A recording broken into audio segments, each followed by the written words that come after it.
Alright guys, so welcome to wave trading India. My name is Dev. इस video में हम लोग बात करेंगे अपने प्रीमियम ग्रुप के बारे में, जहां पर हम लोग वेव एनालिसिस करते हैं और मार्केट में ट्रेडर्स को अपडेट करते हैं कि एंटीसिपेशन मार्केट में किस तरह की हो सकती है, फिर चाहे वो इंट्राडे हो या स्विंग हो। स्विंग की बात करें तो निफ्टी आपको ऑलरेडी पता है, रिसेंटली हमारे सारे टारगेट्स अचीव हुए। पहले 19,200 का एक टारगेट था, उसके बाद 19,419 का एक टारगेट था, और अब नेक्स्ट टारगेट या नेक्स्ट फॉर्मेशन पे हम लोग वहाँ पर फोकस कर रहे हैं।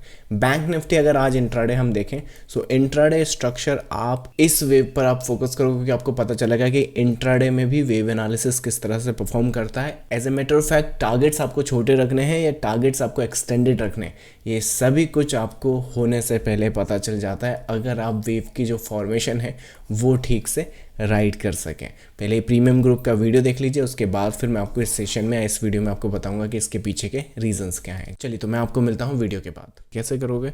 अभी के लिए जिस तरह से दिख रहा है 45,100 ये सपोर्ट लेकर चलोगे। प्लान क्या रहेगा? 1 2 3 4 5 कम्स बैक डाउन, और इसके ब्रेक पर सेम एक ये सेटअप से इस पे आप एक बैंक निफ्टी पे फोकस कर सकते हो। That's the one case.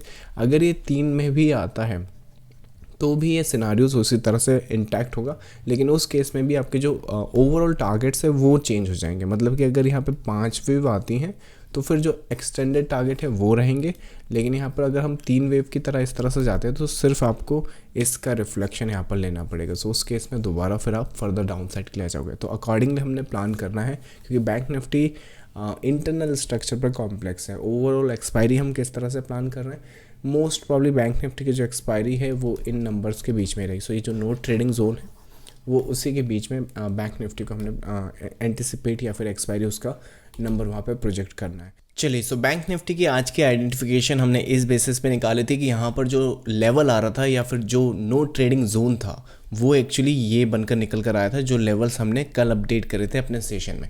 अब सिनारियोज वाइज अगर यहाँ पर हमने सेल सेटअप्स देखने थे और बाई सेटअप्स देखने थे, कल का हमारा सेटअप ये था कि ये सिर्फ अग्रेसिव ट्रेडर्स के लिए जोन है या अनसर्टेनिटी वाला जोन है। यहाँ पर अगर प्योर हमने बाई सेटअप ढूंढने हैं तो इसके ऊपर हमें अच्छे मिलेंगे बाई सेटअप्स। अगर यहाँ पे हमने सेल सेटअप्स ढूंढने हैं या फिर सेल मार्केट या वीक मार्केट स्ट्रक्चर डेवलप करेगा तो वो इसके नीचे यहाँ पर डिसाइड करेगा मार्केट की मार्केट वीक हो चुका है और उसके बाद यहाँ पर नीचे आएगा। लेकिन मार्केट ने क्या करा, मार्केट आप देख सकते हो ओवरऑल पूरा दिन आपका साइडवेज और करेक्शन में इस पीस पर निकाल दिया। ना वो इसके ऊपर गया ना वो इसके नीचे आया। आज का जो मार्केट था वो सीधा यहाँ पर खुला था, लेकिन आपको इन्फॉर्मेशन यहाँ पर ये मिलेगी कि इसमें मार्केट जब यहाँ पर ओपन हुआ है तो उस केस में यहाँ पर देखो एक पीस ये वाला है, और उसके बाद इसकी जो करेक्शन है यहाँ पर, उसके बाद ये टिप्स यहाँ पर बन रही हैं। और इन टिप्स पर आप फोकस करो कि ये जो लोज हैं, जब जब मार्केट यहाँ पर लोज बना रहा है तो उसमें मार्केट क्या कर रहा है, एक बाई साइड का पुश कर रहा है। मार्केट ने यहाँ पर लोज बनाया, फिर बाई साइड का पुश किया, फिर मार्केट सस्टेन नहीं कर पाया, लेकिन फिर वहाँ पर गिरा मार्केट नीचे, लेकिन इतना नीचे नहीं गिरा, सीधा फिर मार्केट ऊपर साइड की तरफ आ गया।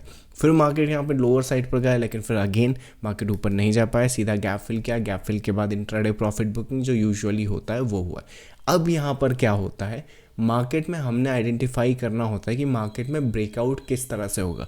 कई बार लोग ट्रेडर्स ये कंफ्यूज हो जाते हैं कि ब्रेकआउट है, ब्रेकआउट नहीं है, फॉल्स ब्रेकआउट है, नहीं है।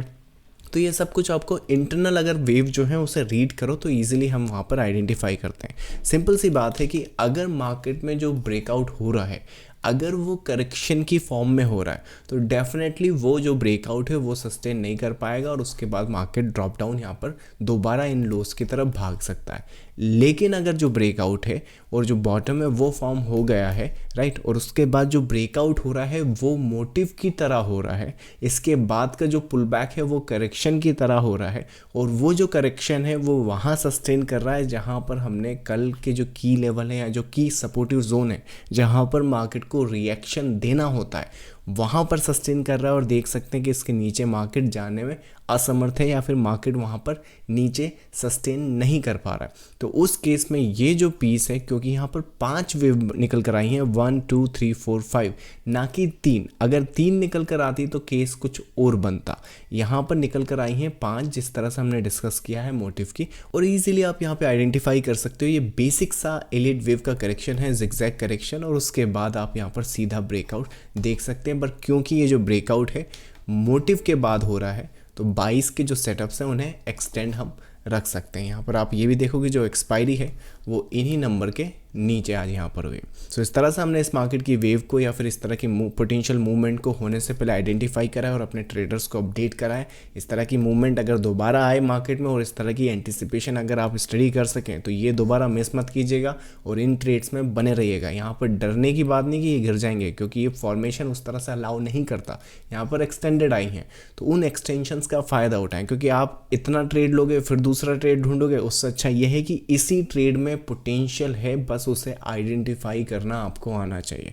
इस तरह की अपडेट अगर आप आउटसोर्स करना चाहते हैं, प्रीमियम एक जो अपडेट होती है वो लाइव मार्केट में पाना चाहते हैं, तो अपना प्रीमियम ग्रुप है जिसका ट्रायल आप ले सकते हैं और निफ्टी, बैंक निफ्टी और स्टॉक्स पे अपनी क्यूरीज मुझसे सीधा डायरेक्टली वहाँ पर पूछ सकते हैं।